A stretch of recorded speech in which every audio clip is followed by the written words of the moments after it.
Hello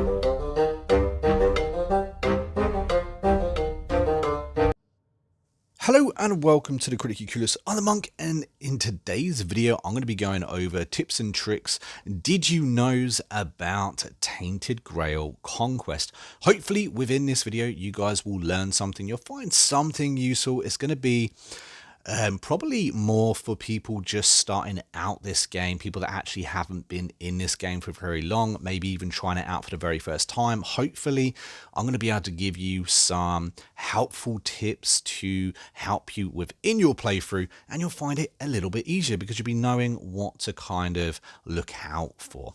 That's the plan anyway. I'm going to be doing a few little videos for this game. I'm going to be covering every single different type of character in the game, but this video is a generic tips video. I'm not covering like the blood mage or the necromancer or the summoner. This is just for generalized play, guys, okay?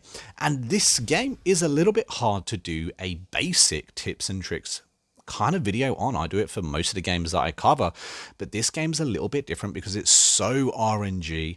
It really depends where you are in your game, because as you play your game, this game kind of evolves with you. So like I said, this game is a little bit difficult to make one of these type of videos for. But I'm going to do my very best. Hopefully you guys learn something. If you do, hit that like button, subscribe to the channel and all that fancy jazz. We also have an active and growing Discord. I would love some members of the community to join the Discord, talk about this game or whatever game you guys are playing. The link for that will be down in the description. Anyway, let's kind of get on with it and get into the first tip. So the first tip I want to talk about today is actually the Pied Piper. He will give you a flute. At some point in a game, you will find him, he will give you a flute, and as you meet him, you can change what this flute actually does, its ability. And this flute's actually really special because it will stay with you for your entire game. Not just for this playthrough, but for every single playthrough you play throughout the game. Now, there's very few things that actually do carry over to your next runs, but this is one of the things that do. So what I would suggest is to find something that fits your playthrough, your style, and use it well. For me personally, I like having extra barrier, extra protection, so that's what I have on my wooden flute. I use it a lot, and it's very, very helpful. Tip number 2 is going to be meat. Do not underestimate this meat. It can become very valuable to you later in the game. You will meet something called a big knight, a huge knight. It's going to be a colossal creature. You need 10 pieces of meat to make him happy. Keep that in mind, guys. Tip number 3 is going to be about weird candles. Weird candles are very important to this game, the mechanics within this game, and just how it basically works. Now, throughout your playthrough, you are going to be getting cards called tainted cards. Now, these cards can be good, they can be bad. Do not ignore them. Basically, the more candles you have, the more likelihood the tainted cards aren't going to be that bad. However, if you have no weird candles in your bag, then these tainted cards are going to be absolutely awful and devastate your game, can seriously mess up your playthrough. Personally, in my games, I never burn them. When I very first started this game, I burnt them all the time because it helps me, see what was around me in the weirdness. However, burning those candles actually blocks you out of certain events within your game. Those events can be very, useful, vital to the missions that you can kind of come across. In fact, one of the missions you can't even get at all if you don't run into them, through not burning a candle. So my advice to you is to stock up on those candles, keep them, don't use them, because you'll just have an easier time with them in your bag rather than being burnt out. Now, tip number 4 is going to be about what happens when you level up. So when you level up on every even number, you will get a passive ability as well that you can pick. It's quite helpful to know that. You'll always get to pick a card, and you will always get to pick a passive ability on every even number. On level 10 and 20 is when you get to pick your mastery. Now, there are 6 different masteries, or there are different masteries with every single class.